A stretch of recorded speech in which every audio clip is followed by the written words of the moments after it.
Thank you, brother, for watching. Live coverage of NCAA Season 100. Malamang the Alas family is watching the game.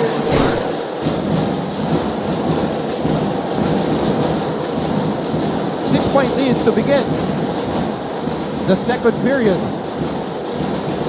Wala pang pahinga si Alin Liwag at si Jimboy Estrada dito. Oh! Ayun na naman, offensive rebound para dito sa mga nakaputi. Benilde also the #1 rebounding team in the NCAA. 6 seconds on the shot clock. Number one rebounding 6 team, and then they have the #1 rebounding guy in the person of Alin Liwag. They go to the post for Liwag. Double team, Liwag. Ayun na sinasabi natin, di ba? He misses it. Alin Santos block his shot, pero yun nga, napunta sa kanya on a putback. Ang haba rin kasi ng galamay eh, di ba? Dalawa na, dinoble team na yun. Oh! Monhe. Yan Challenge. ang dapat. Yan ang dapat. Diba? Yun ang ano, kailangan nyo rin siyang atakihin itong si Alin Liwag kasi he's very important para dito sa mga taga CSP. Pagka si Alin Liwag is na ano sa foul trouble, mag-iiba ang rotation ni Coach Charles. Sinalis talaga ni Kobe Monhe itong si Liwag on that possession. Coming off a ball screen again with Jimboy Estrada. At yun yung sinasabi mo, Bowen, na about Pau Villar always popping. Oo. Ngayon naman, si Limited. Monhe rolled to the basket. Oo, limited ang ano niya eh. Kasi alam ng depensa na, ay hindi, papap lang to. Di ba? Kaya parang kumbaga, anuhin mo, i-mix mo na ano, na 2 times ka mag-roll, 1 time ka mag-pop, 2 times ka mag-pop, 1 time ka mag-roll, para lang mag-iba yung perspective ng mga nung depensa sa'yo. Keep the defense guessing. Oo. Tony Inot nagbabalik sa ating laro. And now it's a full court man-to-man para sa Letran.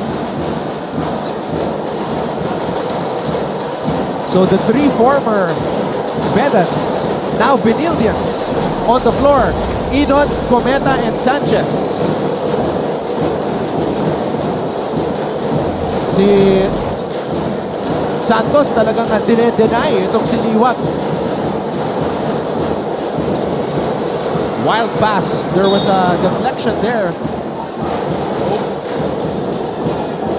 Yan yung sinasabi ng Benilde coaching staff. There's a deflection actually. Yun ang sinasabi nila. Let's get an update at courtside with Aliyah Fedeliaga.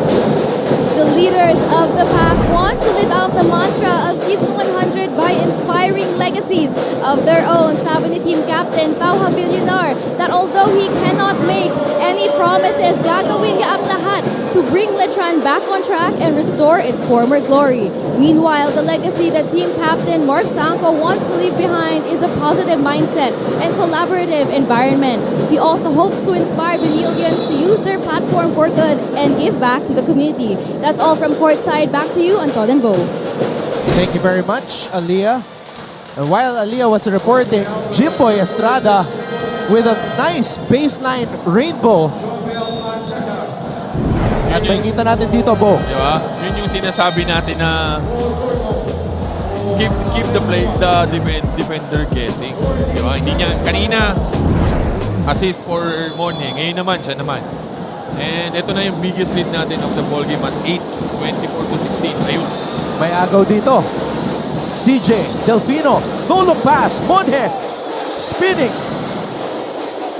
Meron na siyang attempt dun sa unang pasa pa lang ni Delfino pero pinilit niyang ipasok sa loob.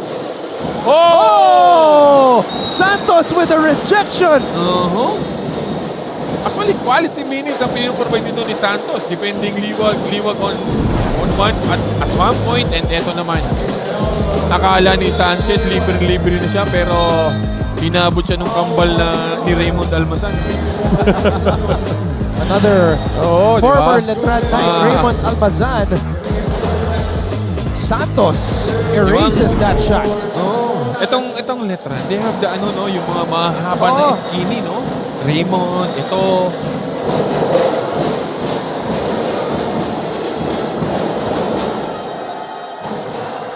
Eh, nilabas na ni Coach Charles si Alin Liwag. Alin Liwag played almost 12 minutes. Over 12 minutes. Estrada. And another basket in the flex mula kay Jimboy Estrada. Di ba? Hindi na nila iniintay na mag-set yung depensa eh. If they have a chance to go attack at one end, ayun, ginamitan ng katawan eh. And hindi mo basta-basta mapapatitinag itong si Tony Inot ha. Matibay din yan. Istake rin na talagang kumbaga makikipagbanggaan din sa'yo yan. Tony Inot is one of the best wing defenders in the NCAA. But Jimboy Estrada, just a case of good D, better O. Oo, yun na lang yun. Ito si Jimboy on offense any given time. And on defense naman, itong si Tony Inot naman. Yung binanggit mo kanina, Bo, si Jovel Baliling, pinasok Ito na, na. oo, ito na. Kasi nung kino-cover ko ito sa NCAA, he's one of the guys facilitating din eh, sa juniors eh. Yeah. Di ba? Hindi naman si Andy Himaw eh. It's him and Manalili who's relieving sa point guard position eh. At may tira rin yan sa labas. Meron. Oo. Jovel Baliling. Meron. Ancheta. Inot. Jomel Ancheta. Inot. Top of the key three. In and out. Eusebio could not hold on to the basketball. Kanina pa sumusubukin ng si Tony Inot. Wala pa siyang field goals dito sa atin. Sa ball game natin, he already had 4 attempts. This ball game, wala pa siyang nasushoot. Sanchez against Estrada. Two-man game. Estrada had to change his shot. It's good defense by Eusebio. Sanchez on the rim run. On the break, Justin Sanchez scores. Napakumit ni Ancheta yung depensa doon. And then he dishes it to Sanchez. Ayun. Yun naman yung kailangang i-provide ni Jimboy. Yung maturity na yun. Na kapag alam mo libre-libre na, don't wala. Give the 2 points. Ganun ka ka-importante sa ball game na ito. You can't afford to be in foul trouble. Ngayon, inupo muna ni Coach Allen si Jimboy. Tignan natin kung paano magbabago yung opensa ng Letran. Yun ang question naman ngayon. Wala kang Jimboy Estrada, saan ka pupunta ngayon? But you still have Pau Abilionar. And Abilionar with the rebound.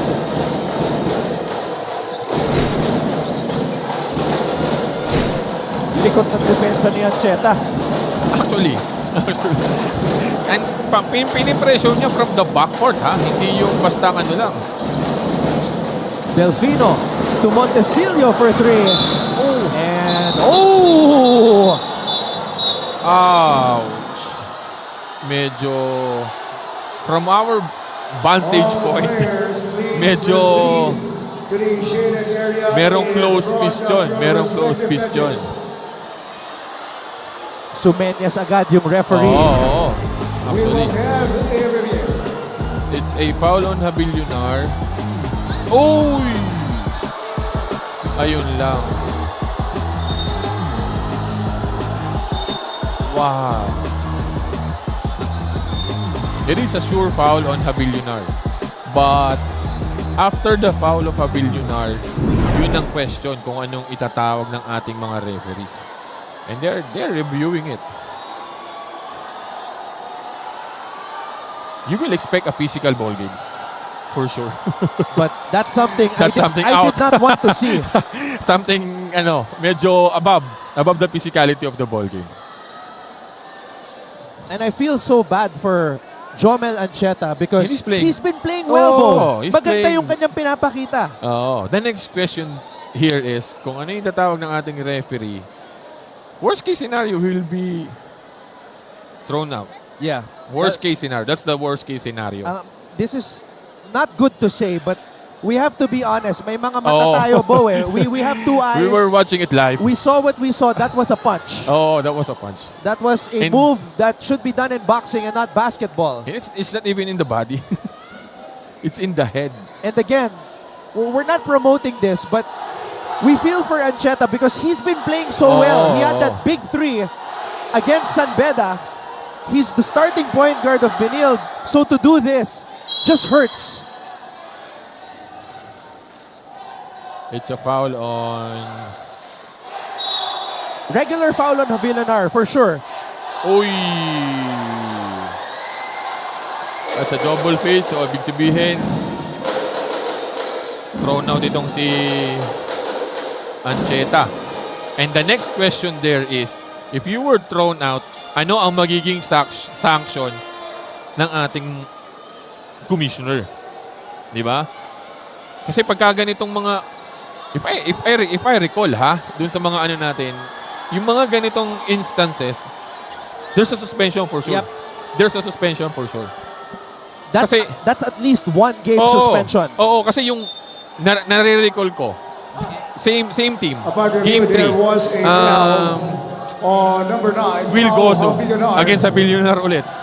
The next season, he was suspended for 1 game. So on the opening game nila, wala siya. Yes. Dahil na-carry over yung suspension. For punching, Jomel Ancheta out of the play court. Ayun na nga. For punching. Kahit hindi ka nanonood sa TV, dito sa position namin ni sa position namin itong partner ko, talagang kitang-kita mo. Tulad yung sinasabi natin. Magandang nilalaro ni Ancheta. At the second quarter with 6 minutes and 44 seconds left, nawala ka, sino na ngayon? Sino ngayon ang i-step up dito para kay Coach Charles? So, ang wish na lang natin kay Ancheta is he learns from what happened Yes. just moments ago. Yes. Kasi kailangan siya ng team eh. Yes, sir. 14 seconds on the shot clock. And the questionable here sa CSB ngayon is they only had 18 points in 2 quarters na. Almost half na ng second quarter natin. In their previous game, they scored 32 in 1 quarter only. Balilig for 3, too strong. Malakas. So now, Ian Torres will have to step up as Ancheta has been ejected from this game. Medyo na sobrahan yung pressure ni Pau Habilionar doon. And yun din yung kailangan niya. Isa rin to sa mga pinaka-importante sa team ni Coach Allen. Second foul on Paul You can't afford to be in foul trouble as early as you can. You need to, alam mo yun, gamitin mo yung foul mo. In CJ Delfino. 2 free throws for Mark Sample. Problema, nasa penalty na etong Letran. With still 6 minutes and 21 seconds remaining in the first half.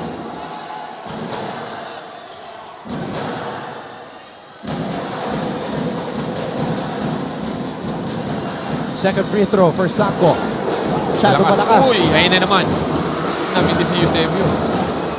Sako. Oh, Rebound, Jimboy.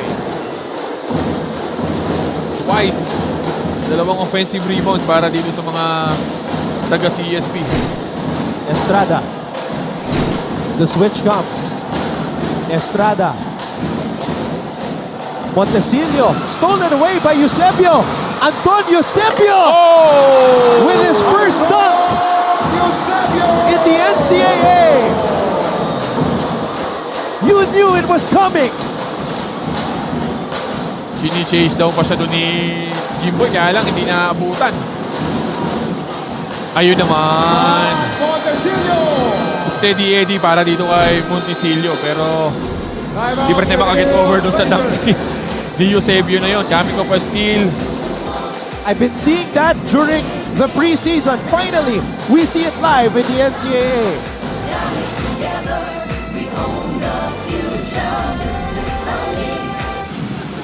Mengi from the corner.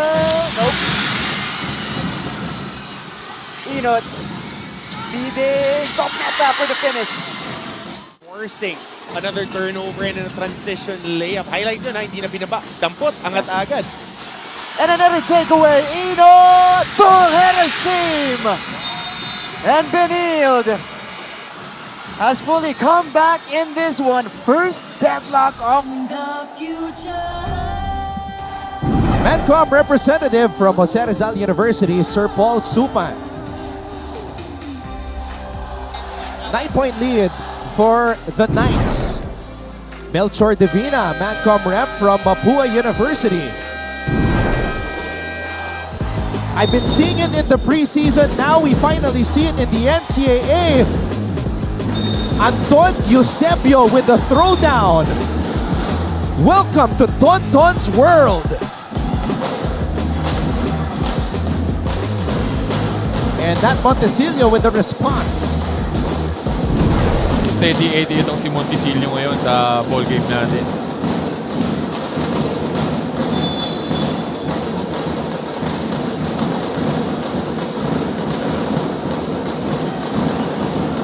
Inot. Tony Inot. Alan Liwag is back in the game. And Havilanar Traveling. forces Liwag to shuffle his feet. Eh, medyo wala sa comfort zone niya itong si Alin Liwag on that possession. And yun nga yun eh. Kailangan mong i-challenge itong si Alin Liwag. Lagi sa every time. Tigas ng katawan ni Havilanar. Estrada. Estrada. Quahao. Havilanar from the corner. And here comes Sanchez. Sanchez. Oy! Justin Sanchez. Medyo ano na yung paa ni Sanchez siya, pero he still make the basket. It's okay. Eto, wow, sa corner. Mitis na naman. Uy! Oh, rebound. Liwag. Oh! Hindi mahawakan ni Montesilio. Kuha na nila eh. Tony Inot is running. Inot Oh! fouled by Estrada. Wow! Ito, ma-off balance si Justin Sanchez. Oh! Pushing down on number 26, Jim Boy Estrada. He still make it. He still make it. It's fine. Uy! Medyo... Denzel Aloy. Little question on that one. Could have Kasi nga, gone other way. Oo, kasi he jumps vertically. Hindi natin alam kung ano yung nakita ng referee natin kung nasaan ang contact doon. Pero still, it's a good challenge for Estrada. Kaya lang, he already had 3 fouls dito sa ball game natin. So, pahinga muna si Jimboy.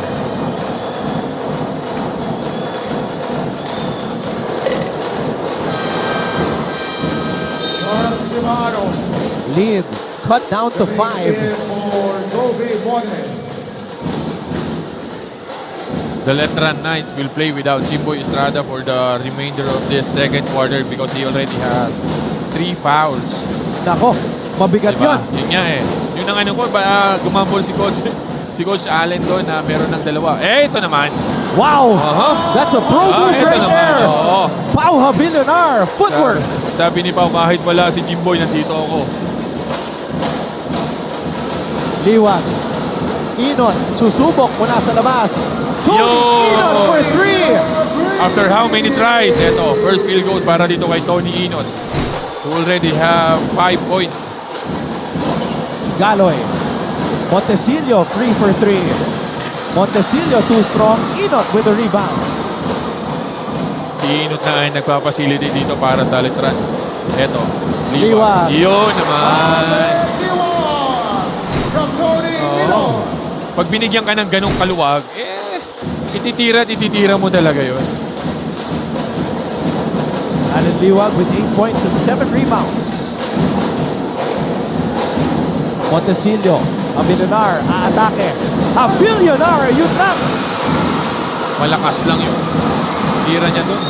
Torres Oy! is fouled. Basket pass for Ian Torres. Sumabit. From Alvin Oo. Liwag. Actually, hindi naman sinasadya nito ni Monhe. Sumabit lang talaga yung challenge niya na yun.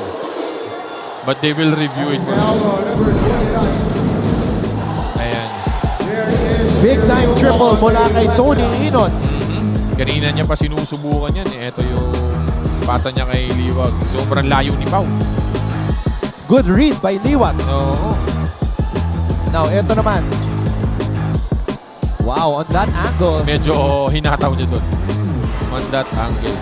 Pero not really the hataw na, alam mo yun, to harm or whatever. Mabilis kasi itong si Torres. Oo, eh. hindi makabutan eh. Malayo na talaga eh. But because tumama sa ulo, Sa ulo, they will ganon review yung it. reaction ng Benild. They will review it. And yung bagsak ni Torres, hindi maganda eh. Talagang off-landing siya eh.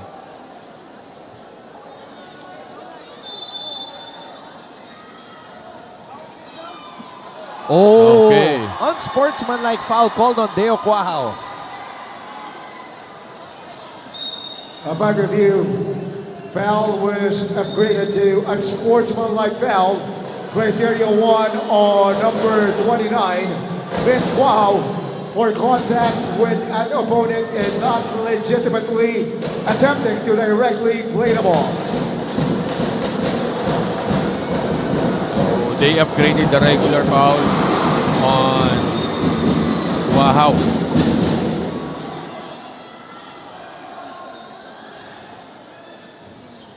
And they still Video Blazers retains retains ball the possession.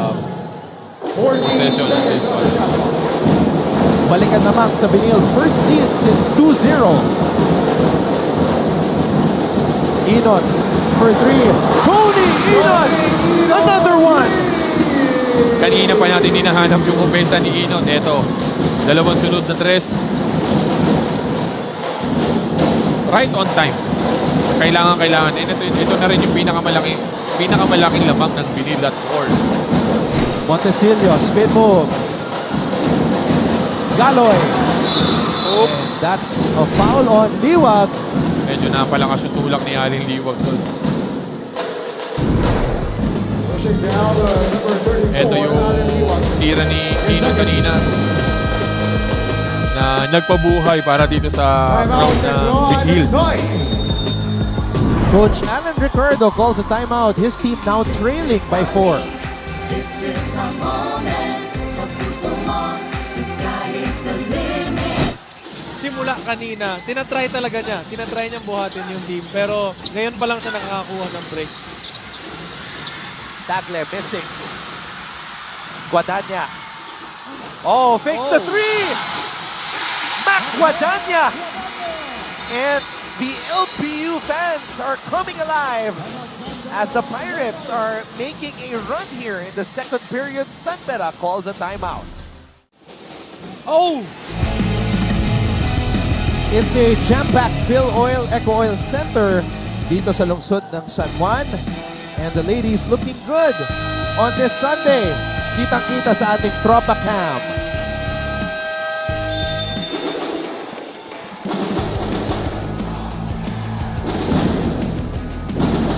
Oh, pati yung mga bagets nandito rin.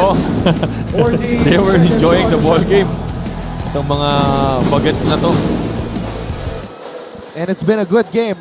Save for the ejection of Jomel Ancheta. It's been an entertaining game. And I think it's a wake-up call for them. Kasi nung nangyari yung incident kay Ancheta, they were down by 8, 10. Pero ngayon, they were already up by 4.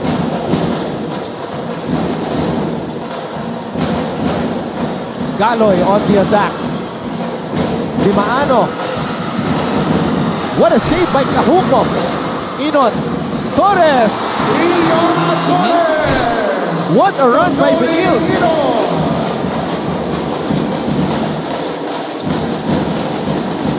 Inunti-unti lang nila yung kalamangan eh. Eto na Another naman, steal. Inon. Tony Inon all the way. He's the guy who really stepped up. A 17-2 run now for the Benil Blazers. Wow. 17-2. Grabe. Yun, ganun ka-importante yung Jimboy Estrada. Mula nung namala si Jimboy, wala na silang mapuntahan ng offense. Parang kumbaga, ang nangyayari dito sa Letran, somebody will attack.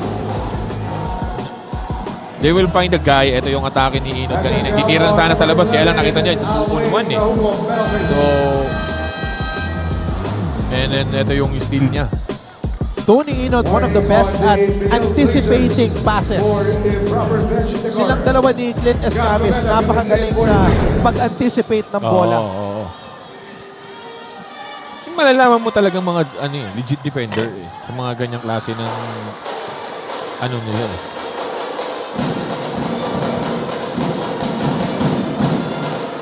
Wala, itong mga taga sa Letrine, wala nang nawala si Jimboy.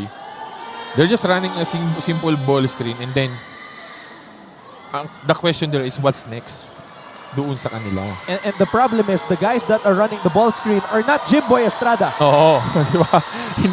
hindi ganun ka ano. Galoy, too strong. Sorry, miss. Ayun na Galoy, naman. panibagong pagkakataon, Wala. wala pa rin.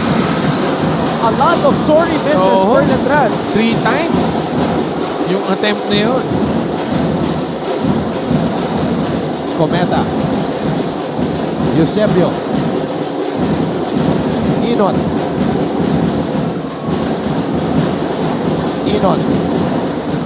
Wow. Nagpambol yung legs ni Inon doon. Naghahanap siya ng mababangga kaya lang lumayo itong si Quahaw eh. Kung nabangga ni Inot yun, medyo maganda yung position niya. Mark Sango and Grabe yung change of direction ni Tony. Oo, kala mo titira na sa ibabaw eh. Biglang inatake niya bigla eh. Nilabas ni Coach Charles itong si Inot tsaka si Liwag. Oh, Uy, Montesilio. Pero sabi ng referee, okay, backward. backward violation. I thought the referee said Oo, not kala ko tapik. na ano, tapik eh.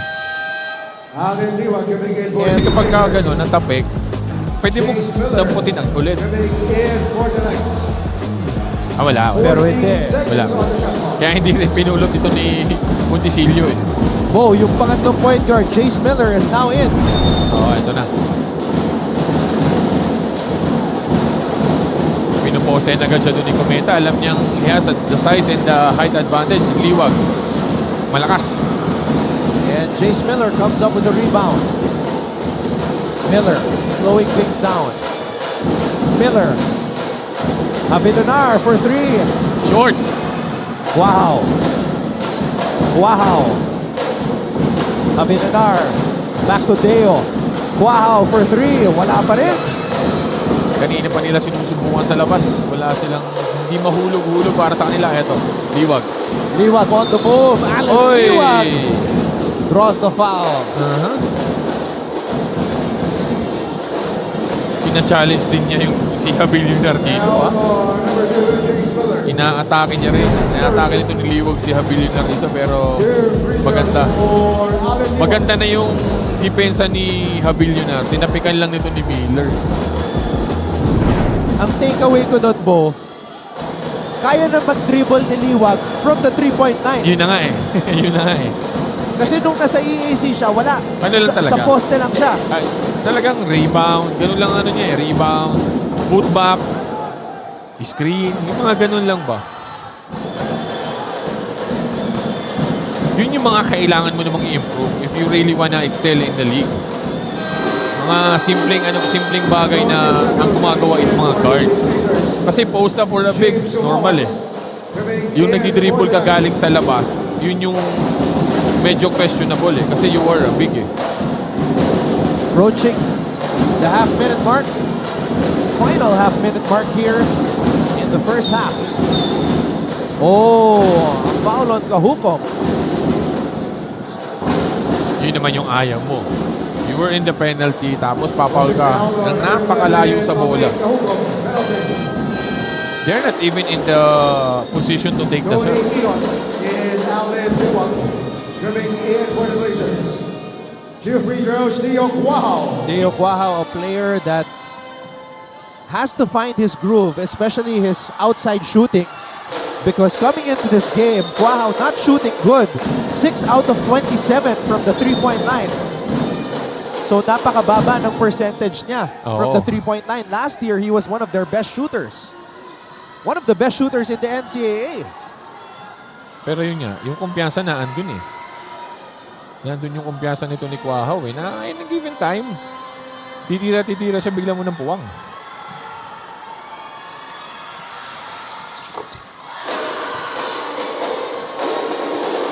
Balik sa anim ang lamang ng Benil. Last shot para sa mga nakaputi. Bola na kay Inon. Oo. They give it to the right guy. 2 Two-man game with Liwag. Eusebio to Cometa, 3 for 3. Malakas.